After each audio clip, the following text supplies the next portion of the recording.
While I busied myself with chores, a sharp voice pierced through the air from the direction of the venue. "Where's Emily?" My father-in-law's tone carried a hint of frustration. Deciding it best to acknowledge my father-in-law, I made my way towards the venue. However, before I could reach them, snippets of conversation reached my ears. My husband and mother-in-law were speaking, their voices tinged with amusement. "Oh, if you're referring to Emily, she's occupied with tasks behind the scenes. Don't concern yourself. After all, what else would a wife be good for?" I go by Emily, a 23-year-old navigating the daily grind in an office setting. My romantic ties lie with Steve, an acquaintance with whom my introduction was anything but ordinary. In a twist of fate, our paths crossed through proximity, Steve residing in the apartment adjacent to mine. One leisurely day off, the tranquility was disrupted by a jarring commotion from Steve's abode.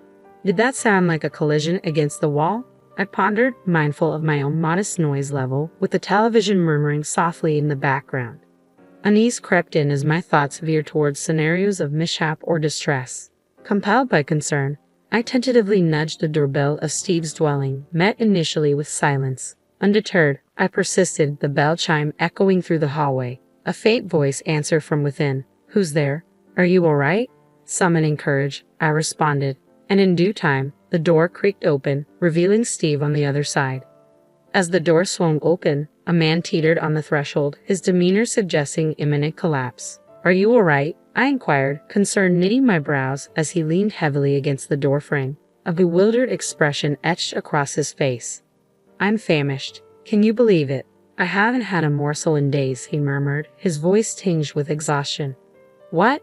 Alarmed by his revelation, I hastily retreated to my own abode, scurrying for sustenance. Retrieving the sandwich and a flask of tea from the remnants of yesterday's provisions, I returned to his quarters. "Here, please take this," I offered, extending the meager offering. His eyes widened in disbelief. "Are you sure?" he questioned, a mix of gratitude and disbelief coloring his tone. "I'd be far more troubled if you were to starve," I replied earnestly. "Thank you for your kindness," he whispered gratefully, accepting the sustenance with trembling hands. With those words he tore into the sandwich, devouring it with remarkable speed. The tea followed suit, disappearing down his throat in swift gulps, eliciting a contented sigh. "Thank you for the meal. I genuinely thought my time was up. I'll definitely find a way to repay you for the sandwich." "No need for repayment. It's no trouble," I reassured him, concern lingering in my tone. "But why have you gone without food for so long?" Actually, after covering tuition and rent, I found myself completely strapped for cash. "So, you're a student?" I inquired. "I'm in my final year of college. And you? Do you have a part-time job?" "Unfortunately, the pub where I worked unexpectedly closed down," I explained. "That's dreadful. So, you were paid and your circumstances spiraled," he surmised. "I didn't want to burden my parents," I confessed. "I understand, but it's crucial to communicate with them. It's dangerous to be in a state like this," I cautioned. "You're right. I'll be more cautious," he promised. Following our conversation, his stomach emitted a low rumble. "Oh," I chuckled, unable to suppress a smile. "You must be famished." "Well, I can't deny it after days without a meal," he admitted with a sheepish grin. Deciding it was imperative for him to eat, I offered him some of my homemade fare. Initially hesitant, he relented when I insisted, expressing concern over the prospect of him succumbing to malnutrition. With that, I ushered him into my room, where a fragrant dish of fried rice awaited him. "This is delicious. It's been ages since I've tasted such a treat," he remarked between mouthfuls, his enthusiasm reminiscent of a child's, endearing in its simplicity. His hearty appetite stirred a sense of maternal warmth within me. As we savored the meal, we exchanged introductions and contact details, laying the foundation for a newfound connection. I urged him to reach out if he ever found himself in a bind. It wasn't long before he secured another part-time gig, landing a position at a restaurant that offered complimentary meals. "Thanks to you, I won't be facing starvation," he expressed gratefully. "I'm relieved to hear that," I replied sincerely. In recent times, upon returning from work, I started preparing extra portions, extending an invitation for him to join me for dinner. The solitude of solitary meals had begun to weigh heavily, making the shared repasts a welcome change. Lost in thoughts of our shared meals, his demeanor suddenly shifted, a seriousness clouding his expression. "Is something the matter?" I inquired, sensing his unease. With a gulp, he broached the topic, his words weighted with apprehension. Emily, would you consider going out with me? Huh? I stammered, caught off guard by his unexpected confession. I may just be a struggling college student, hardly a suitable match for you, but I've developed feelings for you. His candid confession caught me off guard, though truth be told, I found myself drawn to him as well. Without hesitation, I accepted his proposal to start dating. I feel the same way about you, Steve, I admitted. His face lit up with joy at my response, and thus began our journey as a couple. We navigated the intricacies of our newfound relationship, delighting in conversations about trivial matters like whose apartment to spend time in, given our close proximity as neighbors. Our romance flourished, and upon his graduation from college, Steve secured a job. It was then that we made the decision to take our relationship to the next level by moving in together. Despite practically sharing living spaces already, we opted for a larger accommodation to ease the financial strain of rent. Our courtship persisted, culminating in marriage when I was 26 and Steve was 25. While our day-to-day routine remained largely unchanged post-wedding, one significant shift occurred: the emergence of Steve's mother as my mother-in-law. Previously, our interactions with her had been minimal. However, following our marriage, we found ourselves engaging with her more frequently. Despite her absence from our shared living space prior to tying the knot, she began visiting our home with increasing regularity after the wedding bells had chimed. Emily, have you even bothered to clean this room properly? My mother-in-law's sharp tone cut through the air. Ha! I faltered, taken aback by the sudden accusation. Just look at all this dust. I can't reach those high places, and I don't have the time to clean after work, she continued, her disapproval palpable. What? I'm not talking back, I'm just saying I can only do so much. I defended myself. You're just making excuses. I can't believe Steve married someone like you, she retorted, her words stinging with disdain. Such exchanges had become routine, with my mother-in-law seizing every opportunity to criticize me. With my work schedule dictating earlier departures and returns than my husband, I found myself enduring her relentless haranguing until his arrival. Each day, I diligently tended to household chores, hoping for the solace of my husband's presence to alleviate the tension. What's cooking? I turned to find my mother-in-law scrutinizing my culinary efforts. Huh? Grilled fish, I replied, puzzled by her sudden intrusion. Steve won't be satisfied with that. You should prepare something more elaborate, she declared, dismissing my choice. Mother-in-law, what's going on? I questioned as she discarded the fish I had prepared, tossing it into the trash. I can't believe I entrusted the daily cooking to you. From now on, I'll take charge, she proclaimed, taking me aback. What? If she takes over, it means she'll be here every day. That's not what I want, I protested internally. There's no need for that, mother-in-law. I'm perfectly capable of cooking, I interjected. No, I don't trust your cooking. I'll be here to cook every day, she insisted adamantly. Just then, my husband Steve walked in. She wasted no time consulting him on the matter. Oh, you're pitching in with the household chores? Mom, that's fantastic. Please do, he responded, oblivious to my objection. Ha! I exclaimed, stunned by his decision. I can't wait to cook with you, Emily, she chimed in, a triumphant grin spreading across her face. From that point onward, life became unbearable. Armed with a key obtained from Steve, my mother-in-law began to infiltrate our home, eagerly anticipating my return from work. You're late? Don't shirk your responsibilities just because I'm handling the cooking. Start cleaning now, she would bark, disregarding my exhaustion. Even when the house was reasonably tidy, she insisted on relentless cleaning, closely monitoring my every move. If I dared to pause for a moment's rest, she would unleash a torrent of scolding, leaving me with no choice but to comply, further exacerbating my fatigue. Without fail, she appeared daily to take charge of meal preparation, lingering to dine with us. In Steve's presence, she would disparage me, labeling me as ineffectual. Don't cause trouble for Mom, he would chide, redirecting blame onto me instead of addressing his mother's behavior. With her husband working abroad, my mother-in-law lived alone, affording her ample time to invade our space with unwavering frequency.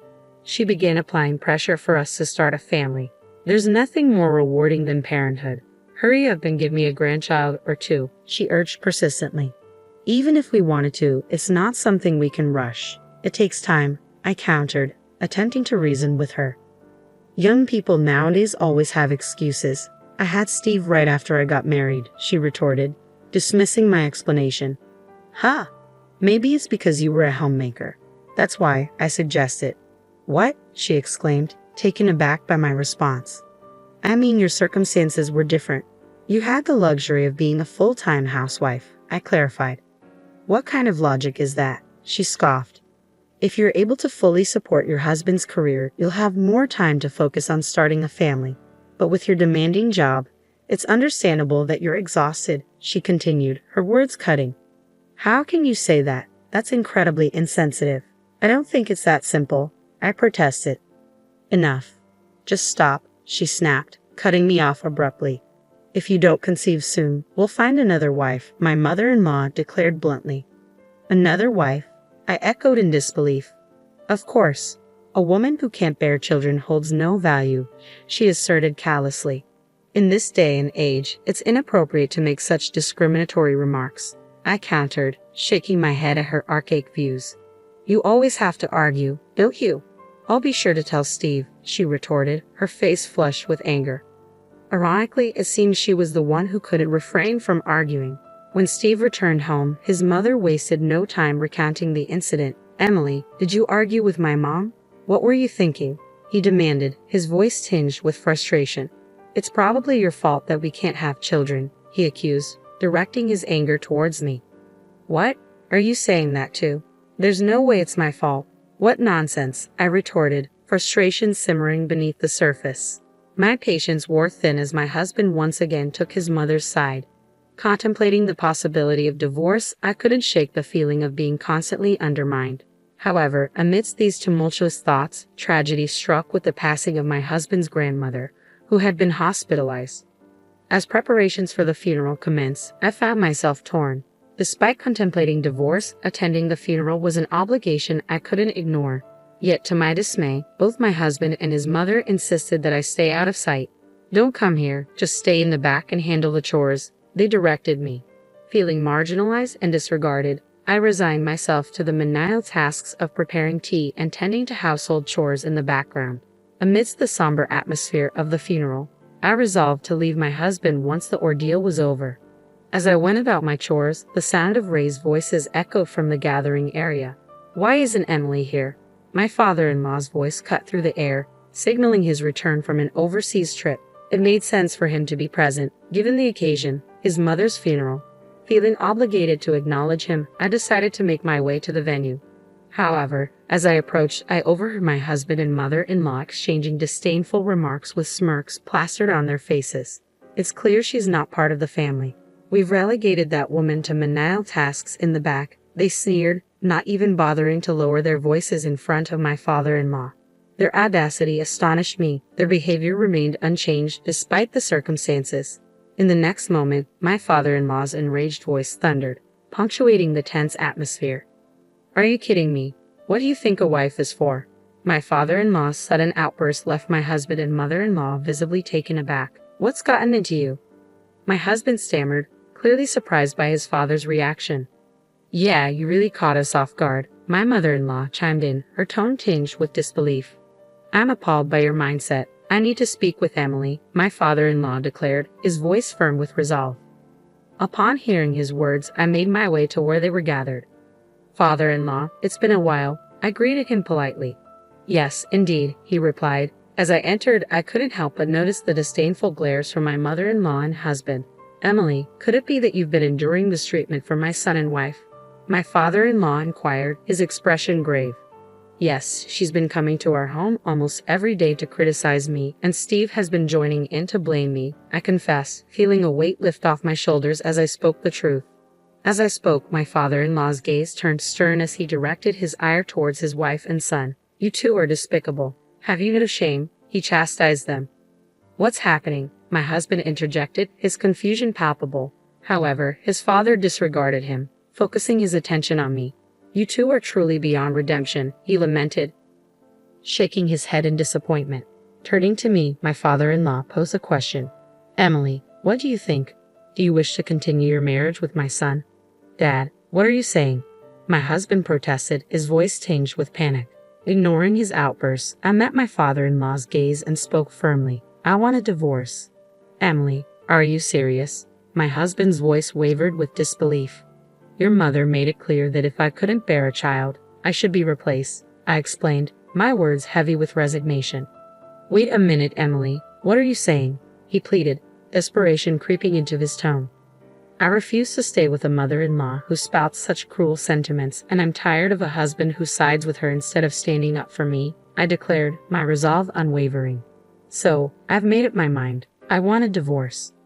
Upon hearing my decision, my father-in-law interjected, "I think that's for the best. If you're going to end the marriage, there's no need for you to assist with the funeral any longer, Emily. Thank you for your help thus far. You should go home and pack your things."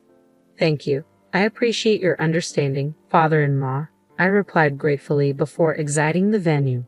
The color drained from my husband and mother-in-law's faces as her words echoed throughout the room, heard by all the gathered relatives. News of their mistreatment towards me spread swiftly, casting the chilly shadow over their reputations. Following the revelation, aided by my father-in-law's support, I proceeded with the formal divorce for my husband. It appeared that the incident had left such a deep impression on my father-in-law that he also chose to end his marriage with my mother-in-law. Left abandoned by my father-in-law, my mother-in-law found herself with nowhere to turn.